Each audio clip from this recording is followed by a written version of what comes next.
Alors c'est un nuage qui est abondant et qui continue à se développer avec cette question de ensemble, de marcher ensemble, d'être ensemble. Je note quand même le mot écoute avec la question du dialogue, parler, écouter, disponibilité à l'autre, à la parole de l'autre. J'aurais bien mis un mot plus important à côté de l'écoute parce que pour moi, dans la dimension synodale, il y a un autre mot qui est indissociable de l'écoute, c'est le discernement. L'écoute, elle se fait en vue du discernement. Le discernement, il se fait avec l'écoute. Il y a un mouvement commun. Visiblement, il y a une fécondité considérable parmi vous. Il y a un mot qui pourrait sortir encore davantage parce qu'il éclaire pourquoi on est ensemble, pourquoi on marche ensemble, pourquoi il y a l'écoute, pourquoi il y a le discernement. C'est l'Esprit Saint. Dimension synodale, c'est vraiment la question de l'action par l'Esprit Saint, conduit par l'Esprit Saint, guidé par l'Esprit Saint, finalement d'entrer dans le projet de Dieu et ce que Dieu attend de nous aujourd'hui. Parce qu'il s'agit vraiment d'un défi, la dimension synodalité. Vous savez, les mots du pape François, quand il a marqué le 50e anniversaire de l'institution du Synode des évêques, donc qui était un des fruits du Concile Vatican II, mais qui est finalement aussi un des fruits des débuts de l'Église. Il disait « Le monde dans lequel nous vivons et que nous sommes appelés à aimer et à servir, même dans ses contradictions, exige de l'Église le renforcement des synergies dans tous les domaines de sa mission. Le chemin de la synodalité est justement celui que Dieu attend de l'Église du 3e millénaire. » Donc on a 1000 ans devant nous. 1000 ans devant nous pour relever le défi. Donc ça veut dire que c'est un vrai chemin de conversion, de transformation du regard, que c'est ce que Dieu attend, parce que c'est, on va le voir, c'est la vérité de l'Église, mais également c'est ce dont le monde a besoin, le monde dans lequel nous nous trouvons, que nous apprenons à aimer, à accompagner, à servir. J'aime bien la précision du pape François, même dans ces contradictions, qui peuvent parfois sembler pour nous un obstacle, ce monde a besoin que l'Église relève le défi de la synodalité. Alors il s'agit bien d'un chemin, vous l'avez évoqué avec le fait de marcher ensemble, ce qui signifie des étapes, ce qui signifie une progression, et donc, si on peut le dire, un temps d'apprentissage, un vrai temps d'apprentissage. Souvent, nous sommes persuadés que nous vivons déjà cette dimension de la synodalité. Si nous la vivons, c'est vraiment une bonne chose, mais s'il s'agit d'un défi et d'une conversion pour un millénaire, ça veut dire qu'il y a un temps d'apprentissage. Alors, on le vit, on le met en œuvre de manière différente dans l'Église en France et de manière belle, avec les conseils, avec l'implication des fidèles laïcs, la participation des laïcs aux organes de gouvernement, la célébration d'assemblées synodales, de synodes diocésains. Et on sait bien, quand on lit l'histoire, que la synodalité a pris des formes multiples au long des 2 premiers millénaires. Mais Dieu attend de son Église le chemin de la synodalité, donc il s'agit, puisque c'est Dieu qui l'attend, et c'est Dieu qui le demande, et c'est Dieu qui le suscite, il va s'agir d'un véritable lieu de conversion. Et de conversion plutôt des personnes que des structures. Parce que souvent on a tout de suite en tête la structure. Dès quand le pape François a ouvert la réforme de la curie à Rome, on a dit tout de suite comment il va réorganiser les choses. Et en fait, le pape François, avec les uns et les autres qui sont autour de lui, met des balises de chemin de conversion. Et c'est au fur et à mesure de ce chemin de conversion qu'il peut modifier certains éléments de la structure pour nous conduire à une véritable conversion. Donc il s'agit non pas de trouver la meilleure manière pour vivre la synodalité, que de se laisser transformer par l'Esprit Saint, transformer pour que l'être synodal de l'Église, parce que l'Église, la dimension de synodalité, ou cet esprit synodal, c'est pas une mode du temps présent, ça fait partie de l'être de l'Église. ça fait même partie de la nature de l'Église, la synodalité. Et donc le défi, c'est de se laisser transformer pour que l'Église puisse manifester, laisser apparaître sa nature, son style, sa manière de vivre et sa manière d'agir. Et donc nous laissons le Seigneur nous éclairer pour que ce soit lui qui nous ajuste dans la mise en œuvre de l'être synodal de son Église. Donc cette synodalité, ce n'est pas une organisation à la mode, ce n'est pas une nouvelle manière de concevoir le peuple de Dieu, mais c'est une dimension constitutive de l'Église. Et si nous regardons l'Église avec un regard de foi, dans le credo, on nous invite à dire aussi notre foi, de cette foi en l'Église. Donc ça veut dire que l'Église, elle est associée au mystère même de Dieu, au mystère même du Christ. Et bien notre acte de foi et de découverte de ce que veut Dieu pour son Église nous fait découvrir la dimension constitutive, donc cette forme visible de communion, ce chemin de fraternité ecclésiale auquel tous les baptisés participent et contribuent personnellement, nous dit le pape François. Donc on pourrait le dire d'une autre manière, l'Église, elle est synodale, ou alors ce n'est pas l'Église. Ce n'est pas l'Église du Christ. Donc souvent on a limité à une dimension de gouvernement ou d'organisation. C'est la nature de l'Église dont il est question. Donc soit l'Église est synodale, soit ce n'est pas l'Église du Christ.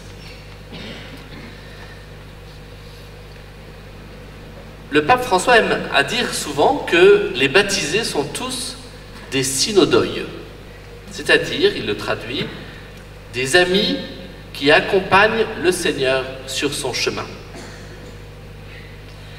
Et le Concile Vatican II a remis en lumière une dimension importante, constitutive de l'Église, qu'est la communion. L'Église, elle est fondamentalement communion. Et donc, en reprenant un des premiers pères de l'Église, Saint Cyprien, la Constitution sur l'Église, Lumen Gentium de Vatican II, dit « L'Église universelle apparaît comme un peuple qui tire son unité de l'unité du Père, du Fils et de l'Esprit Saint. » La communion, elle vient de Dieu. Vous savez que les trois mots que le pape François avait choisis pour le synode sur la synodalité, nous on s'est vraiment centré sur la question de la participation dans les contributions. En fait, c'est d'abord communion. Communion, participation, mission. L'Église, elle n'a de sens que si elle tire son unité de l'unité de Dieu, du mystère même de Dieu. Et elle n'a de sens que si elle est tournée non pas vers elle-même et son organisation, mais vers la mission, ce qui est le thème de votre chemin, d'entrer dans une véritable perspective missionnaire. Donc cette synodalité de l'Église, elle va manifester le caractère pèlerin de l'Église. Le Christ lui-même s'est fait pèlerin. Il a planté sa tente parmi nous, nous dit Saint Jean. Donc cet événement de l'incarnation du Christ pèlerin se prolonge dans le chemin synodal de l'Église. Donc en vivant ce chemin, l'Église est fidèle au mystère même du Christ. Le don de l'Esprit Saint est unique. Il est le même chez tous les baptisés, puisque Dieu se donne en plénitude, ce que nous vivons dans le sacrement de confirmation notamment, mais il se manifeste sous différentes formes. Et il est donné à chacun pour faire de nous, dans l'Église, dans le monde, des sujets libres et actifs.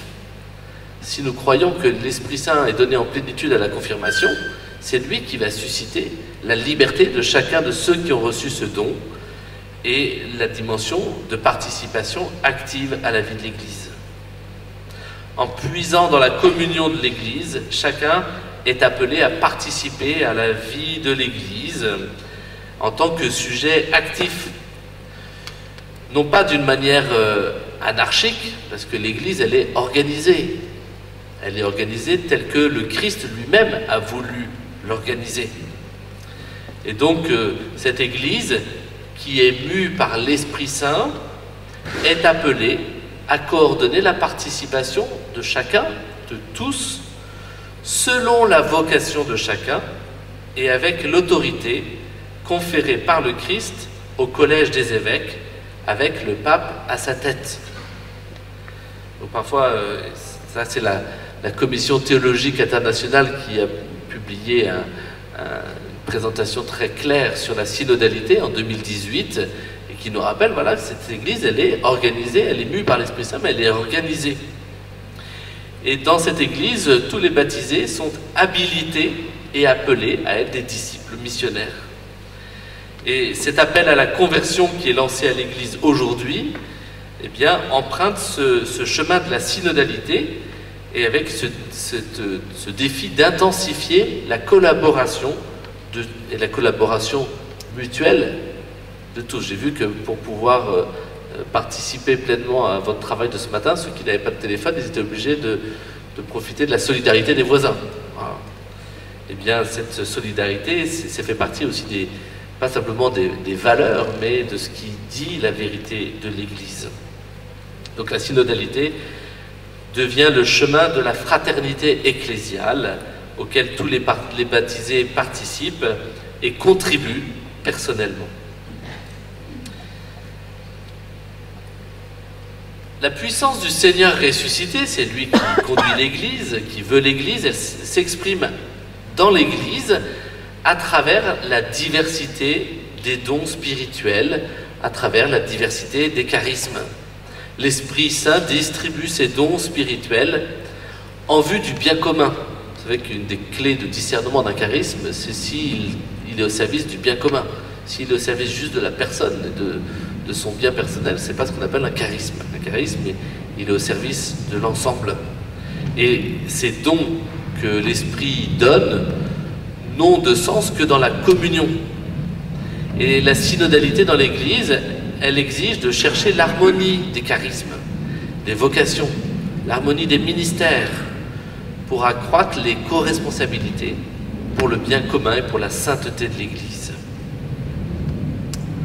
Avec un don premier qui est le don de l'Eucharistie, toute cette synodalité dans la vie de l'Église, elle s'enracine dans la célébration, dans la dimension eucharistique de l'Église. La dimension eucharistique est à la base d'une véritable synodalité, une synodalité authentique. Sinon, notre participation, ça devient une forme de parlement ou de démocratie. Mais notre participation, ce n'est pas une participation selon la démocratie du monde, mais c'est un geste de communion ecclésiale. Et une communion que nous recevons de l'Eucharistie. Car vous savez, c'est l'Eucharistie qui fait l'Église, pour reprendre une présentation très ancienne, notamment de saint Augustin.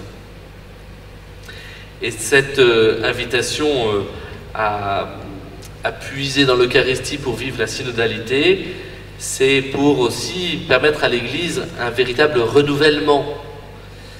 Et vous savez que, alors c'est le Concile Vatican II aussi qui le dit dans le décret Unitatis Redintegratio, le renouvellement dans l'Église, tout renouvellement de l'Église consiste essentiellement en une fidélité plus grande à sa vocation.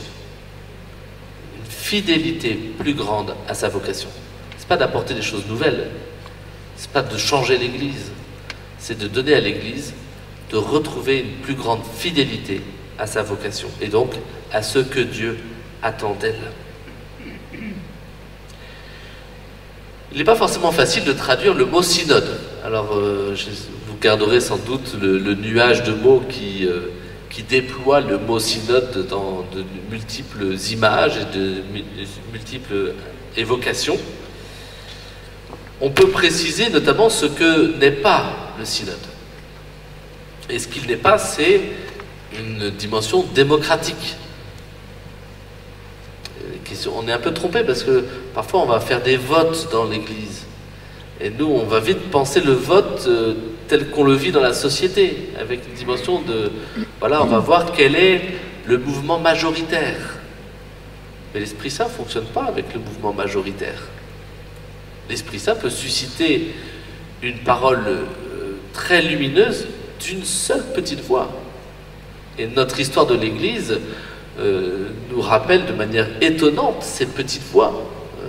Quand vous voyez Saint François d'Assise, la voix de Saint François d'Assise, elle est toute petite quand il commence à parler. Et ce n'est pas la voix majoritaire. L'Église est partie, ou Sainte Catherine de Sienne, dans des saints qui ont bousculé l'Église. Et ils ont bousculé une petite voix qui est allée complètement à l'encontre de cette paresse dans laquelle l'Église, si je reprends Amos, s'est vautrée. Et la voix de Saint François, la voix de Sainte Catherine a dit, mais la vérité de l'Église, elle est ailleurs. Et ils ont conduit l'Église à un véritable changement pour retrouver de la fidélité, une véritable conversion. Donc ce n'est pas la dimension démocratique qui fait la dimension synodale. Ce n'est pas non plus un parlement, comme le pape François le rappelle souvent. Il ne s'agit pas non plus de négocier pour parvenir à un consensus, en disant je te donne ça, tu me donnes ça, on va trouver une espèce de juste milieu, on va s'y retrouver, et puis chacun va avoir fait un petit pas. Et non, c'est pas non plus de parvenir à des arrangements ou à des compromis. Ça, c'est pas le synode. C'est pas non plus la voie de sorte de lobby qui va faire avancer les choses. Vous avez un très beau livre de François qui s'appelle Un temps pour changer, où il relie les deux expériences notamment, mais les deux expériences plus récentes du synode sur la famille et du synode sur l'Amazonie, dont on a beaucoup parlé. Et il dit en fait, une des impasses, c'est que les participants n'ont pas compris quel était vraiment le chemin du synode et sont parfois arrivés avec l'idée qu'ils voulaient absolument faire passer. On voit sur les questions de la famille, sur les questions de l'Amazonie, donc c'est notamment sur la question de l'évangélisation des communautés chrétiennes et des prêtres. Qu'est-ce qu'on veut comme prêtre? Et dit, mais si on avance avec le lobby que je veux faire réussir, c'est pas l'Église, c'est pas le synode. On arrive à des espèces de groupes de pression qui sont une tentation permanente dans la vie de l'Église. En fait, la seule méthode du synode, elle est toute simple, c'est de s'ouvrir à l'Esprit Saint. C'est la seule vraie méthode. Ça veut dire qu'il faut un courage apostolique pour s'ouvrir à l'Esprit Saint. Parce que l'Esprit Saint et le chemin qui nous guide, c'est pas un chemin tranquille et de tout repos. Ça veut dire aussi qu'on a besoin, avec ce courage apostolique, d'une véritable humilité évangélique. Ça veut dire que je ne sais pas forcément, quelle que soit ma place dans l'Église, ce que l'Esprit va nous donner de vivre. Ceux qui arrivaient à un synode en disant « voilà le point que je vais essayer de faire passer parce que je sais que c'est ce qui est bon pour l'Église aujourd'hui », ils ne sont pas dans une ouverture à l'Esprit Saint. Même nos consultations dans nos communautés, et dans nos diocèses et dans nos conférences épiscopales, si on dit, voilà, je sais ce que l'Église doit changer, tant qu'elle n'aura pas changé ça, ça ne marchera pas. Ça, c'est pas l'ouverture à l'Esprit Saint. Et donc, ça veut dire aussi qu'avec ce courage apostolique, cette humilité évangélique, il est nécessaire d'avoir une prière confiante. C'est une des modifications de François dans la manière de vivre le synode, c'est de donner une place très forte à la prière. Moi, je l'ai expérimenté aussi bien au niveau national qu'au niveau de mon diocèse. Le fait de commencer une réunion, quand nous avons relis dans le diocèse toutes les contributions pour faire la synthèse diocésaine, on a pris une matinée d'écoute de la prière, d'écoute de l'Esprit Saint dans la prière, de la parole de Dieu, de disposition intérieure. Et c'est que à partir de cette disponibilité intérieure que nous avons pu écouter la parole qui avait été dite par les uns et par les autres et que nous avons pu faire un chemin de discernement avec cette articulation permanente entre l'écoute et le discernement. Donc c'est pour que ce soit bien l'Esprit qui nous guide, qui nous illumine et qui place devant nos yeux non pas nos avis personnels, mais la foi en Dieu, la fidélité au magistère. Le magistère, ce n'est pas une option dans la vie de l'Église. Ça fait partie de la manière dont l'Église est conduite par Dieu lui-même. Et donc de mettre aussi devant nous le bien de l'Église et le salut des âmes, l'attention pour chacun de ceux que nous rencontrons. Donc une Église synodale, c'est une Église qui est une Église de l'écoute, et le mot est revenu aussi assez fortement dans votre nuage de mots, c'est une Église de l'écoute. Mais l'écoute, c'est d'abord une écoute de l'Esprit Saint. Alors écouter l'Esprit Saint, c'est pas si facile que ça. Il suffit pas de faire un chant à l'Esprit Saint pour dire c'est bon, j'ai écouté l'Esprit Saint. Et on peut dire moi j'ai écouté l'Esprit Saint, je sais ce que l'Esprit Saint veut. Voilà, l'Esprit Saint, il va passer par un certain nombre d'intermédiaires. Et notamment, dans les intermédiaires, c'est l'autre. Donc l'écoute de l'Esprit Saint, elle va passer à travers une écoute réciproque. Et cette écoute réciproque nécessite un profond respect de la parole de l'autre. Souvenir que, avant d'être Benoît XVI, Ratzinger, quand il y avait des groupes d'églises, vous savez, souvent, quand on a un grand groupe d'églises, il y a une espèce de majorité qui se dessine, et puis quand on a beaucoup pris la parole et qu'on est un peu dans le même sens, quand il y a une voix qui dit complètement autre chose, oh, ça nous saoule. On dit, bah non, on est parti un peu dans une dimension, et Ratzinger, c'était une condition, il disait, tant que chacun n'a pas apporté sa pierre, notre démarche n'est pas ecclésiale. Comment on peut écouter, dans le profond respect, la parole de chacun, dont celle qui me hérisse le poil, ou celle qui est peut-être mal formulée, ou celle qui a un côté un peu provoquant. C'est cette écoute de l'esprit qui est nécessaire, mais elle commence par l'écoute de la parole de Dieu. C'est le point de départ de l'écoute de l'Esprit Saint, puisque c'est la manière dont Dieu parle à l'humanité. Dieu se révèle à l'humanité à travers la parole de Dieu. Donc c'est à travers la parole de Dieu que l'Esprit parle à chacun et parle à l'Église, comme on le lit dans le livre de l'Apocalypse, au chapitre 22, verset 17. Et donc, éclairés par l'Esprit Saint, nous écoutons la parole de Dieu pour pouvoir écouter la parole de nos frères et de nos sœurs.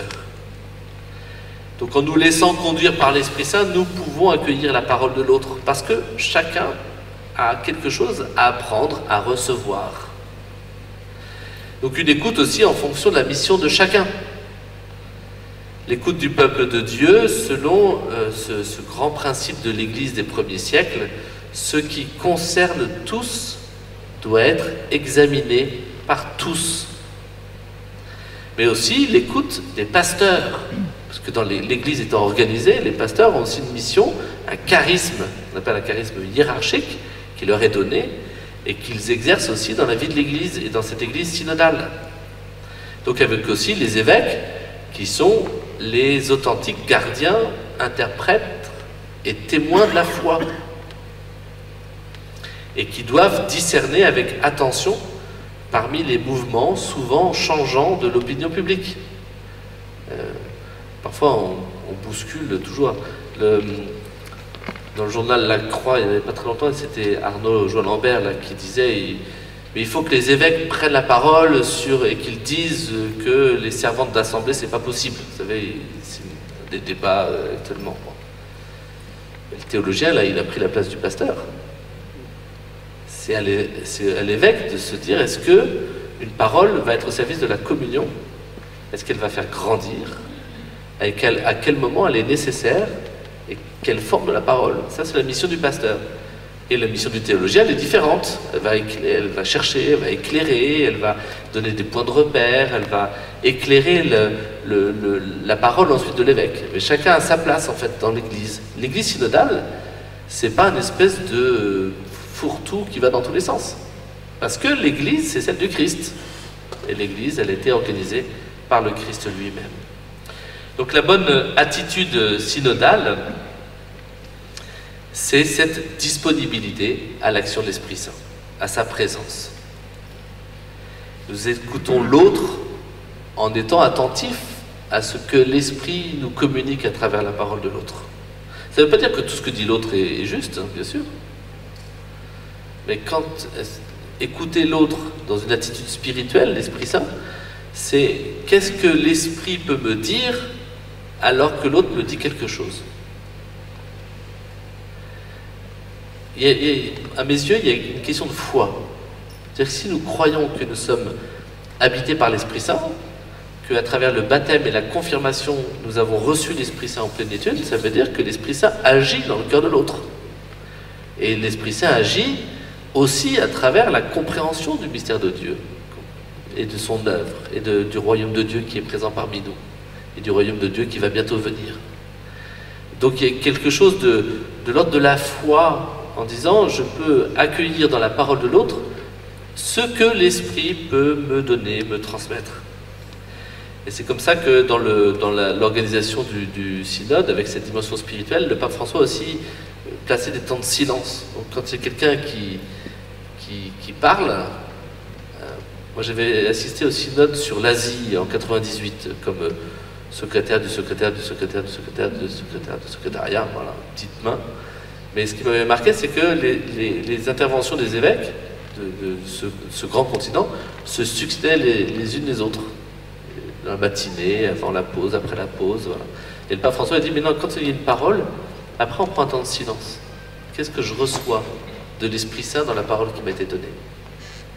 Et du coup, ça devient une écoute spirituelle, davantage spirituelle. Donc pour être conscient des motions de l'Esprit Saint, de ce que l'Esprit suscite. Et s'il n'y a pas d'Esprit Saint, il n'y a pas de synode. Hein. On est un groupe démocratique peut-être, plus ou moins, mais voilà. Donc c'est l'Esprit qui nous dispose à l'écoute véritable, c'est lui qui crée l'harmonie, c'est lui qui crée la communion, l'esprit de communion. C'est lui qui nous dispose à l'écoute véritable. C'est lui qui nous demande d'être à l'écoute des demandes, des angoisses, des espérances. Et donc, laisser l'Esprit à l'œuvre, c'est aussi accepter sa manière de faire. Et l'Esprit Saint, pour pouvoir créer la communion et la communion authentique, il aime bien mettre le désordre.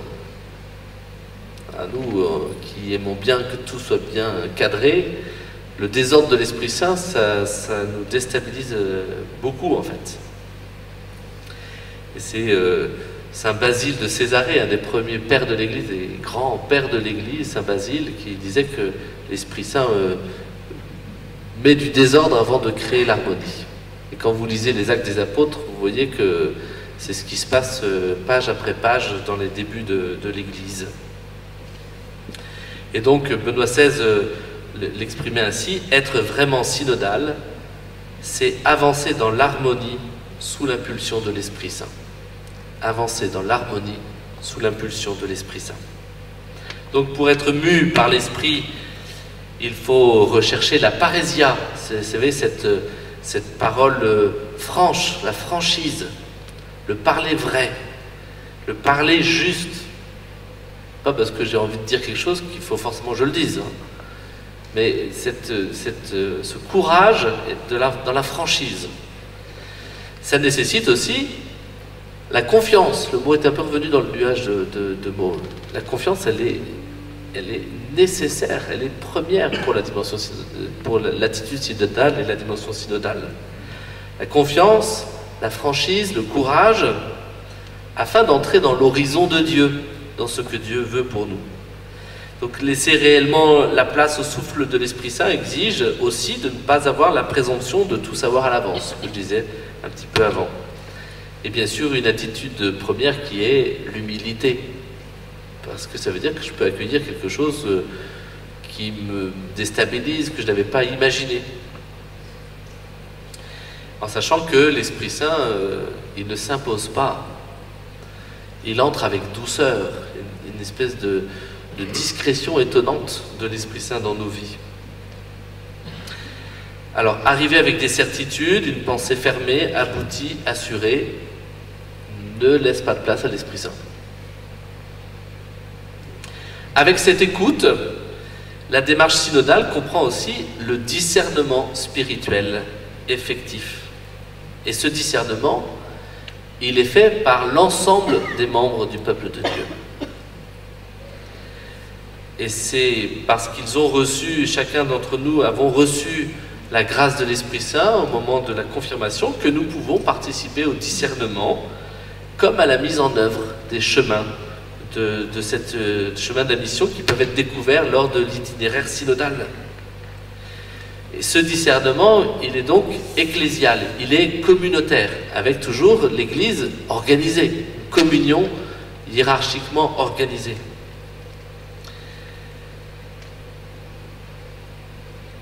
Et c'est ce discernement qui va nous donner de percevoir quels sont les signes des temps, de comprendre le sens du changement. Sinon, on va être plutôt mu par la logique à la mode ou la vision à la mode.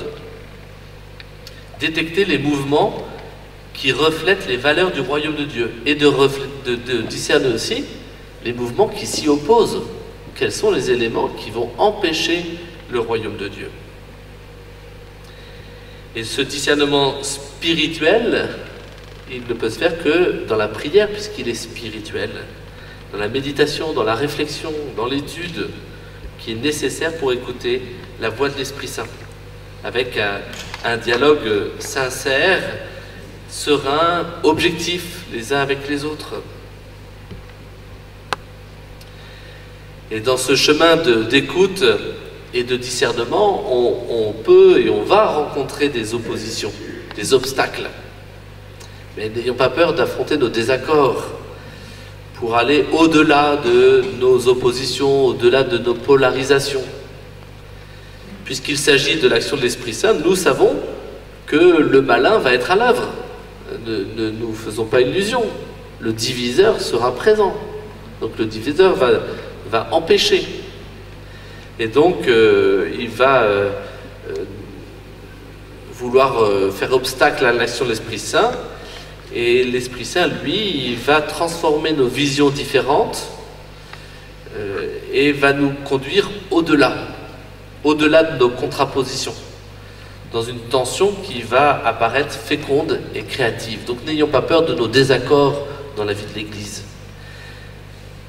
Pour reprendre les mots du pape François dans son livre « Un temps pour changer », page 122, il va réconcilier nos différences sur un plan supérieur où le meilleur de chacun peut être retenu. De ce fait, la première démarche, c'est effectivement cette écoute. Écouter, c'est fondamental. Ça signifie aussi que c'est beaucoup plus que entendre. On voit bien, quand on se connaît bien, que ce soit dans la vie de l'Église, que ce soit dans nos vies de famille, dans nos amis, quand l'autre ouvre la bouche sur un sujet, on sait à peu près ce qu'il va dire. Donc voilà, oui c'est bon, oui je sais, ah, oui très bien. On peut même terminer la phrase de l'autre souvent. Ça veut dire qu'on n'a pas écouté. Si je termine de la phrase de l'autre, c'est que j'ai déjà fermé la parole de l'autre. Bon. Mais cette écoute, elle va permettre d'avoir l'attitude juste qui va aussi sortir d'une position simplement de spectateur pour être dans une écoute active. Écouter, ça va aussi être capable de partager des questions, des doutes, être capable de faire un chemin côte à côte, de s'affranchir de nos présomptions de toute puissance. Mais écoutez, reconnaissons-le, ce n'est pas facile.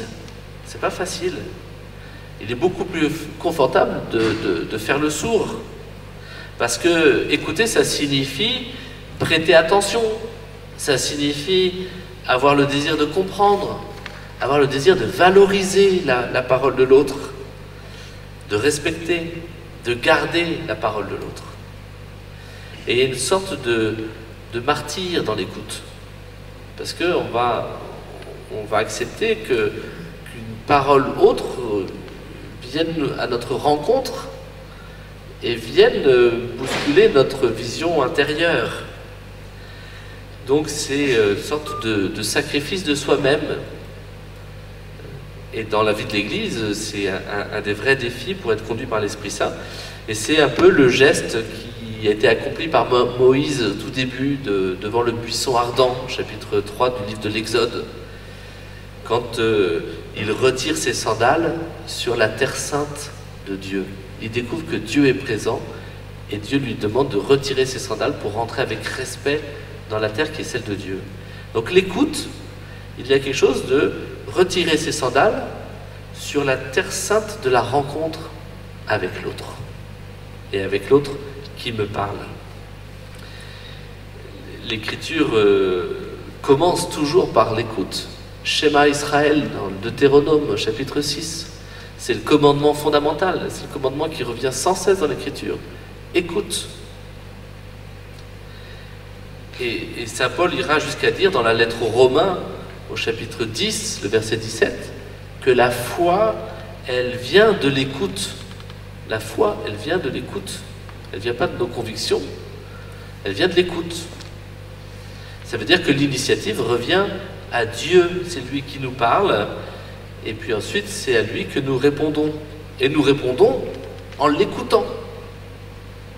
On ne répond pas en parlant, pas que en parlant, on répond en continuant cette attitude d'écoute.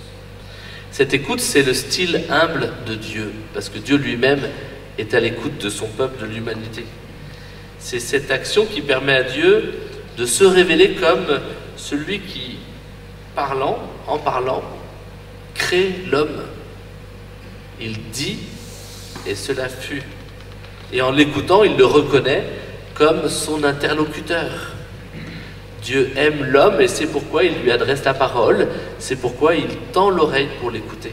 Alors que nous avons plutôt tendance à fuir parfois cette relation, à tourner le dos, à nous boucher les oreilles pour ne pas avoir à écouter. Et le refus d'écouter, c'est ce qui arrive au diacre Étienne dans les Actes des Apôtres. Vous savez que à la suite de son explication, quand il commence à prendre la parole avec parésia, avec cette franchise et ce courage, eh bien, ses auditeurs se bouchent les oreilles pour finir par se précipiter tous ensemble sur lui et le tuer en lui jetant des pierres. Donc l'écoute, c'est fondamentalement une disposition de l'amour de Dieu, l'amour des autres. Et c'est pour ça que Jésus, vous savez, dans l'évangile de Luc, au chapitre 8, après nous avoir donné la parabole du bon semeur, et ses disciples lui demandent d'expliquer, il explique la parabole en disant, mais voilà, quelle est votre terre? Comment est votre terre? Et comment est votre terre qui reçoit la semence? Et il continue après au verset 18, faites attention à la manière dont vous écoutez. Faites attention à la manière dont vous écoutez. Donc pour terminer, parce que je crois que je suis à la fin du temps qui m'est accordé, n'oublions pas, puisque nous avons tous des oreilles et que nous pouvons avoir une ouïe plus ou moins parfaite, maintenant on a des appareils qui nous aident à bien écouter, mais est-ce que pour autant on écoute vraiment? Parfois l'appareil est fermé. Mon père, il les oreilles, puis souvent il n'entend pas, puis on voit qu'il a débranché son oreille. Bon. Mais au-delà de ça, est-ce que je suis une disposition à l'autre? Est-ce que j'écoute vraiment? Avec l'image de Salomon qui demande au Seigneur un cœur qui écoute, au tout début, au premier livre des Rois, chapitre 3, verset 9, et Dieu va mettre en lumière la beauté de Salomon qui a un cœur qui écoute. Je demande un cœur qui écoute. Sachant que le véritable siège de l'écoute, c'est pas l'oreille, c'est le cœur. C'est notre cœur, notre disposition intérieure qui va déterminer notre capacité à écouter. Saint Augustin qui dit dans un de ses sermons, le sermon 380, « N'ayez pas le cœur dans les oreilles, mais les oreilles dans le cœur. » N'ayez pas le cœur dans les oreilles, mais les oreilles dans le cœur. Ou Saint François d'Assise qui invitait ses frères à incliner l'oreille du cœur. C'est dans la lettre à tout l'ordre. Incliner l'oreille du cœur. Alors cette écoute va nécessiter bien sûr de la patience, parce qu'il faut du temps. C'est le cardinal Casaroli, qui était un grand diplomate, qui parlait du martyre de la patience. Je pense qu'il y a vraiment quelque chose de l'ordre du martyre dans l'écoute, et qui se traduit notamment par la patience. Et puis pour terminer, Dietrich Bonhoeffer qui disait « Nous devons écouter à travers l'oreille de Dieu si nous voulons être capables de parler à travers sa parole. » Nous devons écouter à travers l'oreille de Dieu si nous voulons être capables de parler à travers sa parole. c'est le point certainement premier dans notre disposition synodale. Et l'Église, elle a besoin de redécouvrir à travers nous la capacité à écouter. Comme elle a besoin, le monde a besoin que nous soyons des disciples missionnaires qui écoutons les mouvements du monde aussi. Les cris, les colères, voilà, c'est à travers aussi ces cris qu'on peut entendre Dieu. Comme en écoutant Dieu, on va pouvoir être capable d'entendre le monde. Et avec cette écoute, il ne s'agit pas simplement d'écouter, il y a le grand défi du discernement. Et c'est cet article dont je parlais un petit peu avant. Mais il n'y a pas qu'une écoute. On est une écoute avec l'Esprit Saint qui va conduire ensuite à discerner ce que l'Esprit nous dit, ce que l'Esprit dicte à l'Église à travers ce chemin de vie d'Église, et du coup de reconnaître les temps de Dieu et de reconnaître la grâce de Dieu à l'œuvre. Voilà quelques éléments sur la dimension synodale de l'Église, cette dimension que le Seigneur attend de l'Église, le défi du 3e millénaire, et qui va être constitutif, qui est constitutif de l'Église, donc qui va nous permettre de laisser apparaître la véritable nature de l'Église. Je crois qu'il faut un peu moins l'écouter.